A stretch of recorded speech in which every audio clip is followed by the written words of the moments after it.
सब कुछ तो बा जौन रील में दिखाई देता।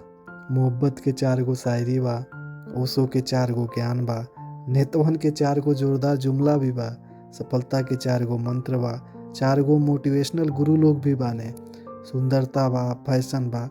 ई सब देख के मन करेला कि ई सगरी रंग कोनो दुकान से उठा ली आ छिटिक दी अपनी ज़िंदगी में। कितना सुंदर लौकेला ई रील के संसार, कितना चमक दमक बा एकरा में।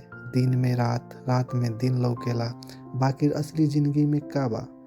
असलियत में तो बहुते तकलीफ बा। आईना में झाँकीला त कहीं से कोनो कोना से एगो सफ़ेद बाल झाँकत लौकेला, कोनो झुर्री नज़र आवेला।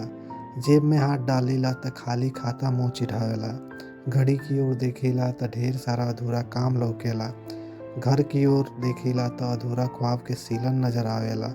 चूल्हा चौकी में जाइला त काम के बोझा याद आवेला। ए दुनिया में घुसते होश ठिकाना आ जाला। रील से असली दुनिया में आवे के मन ना करेला।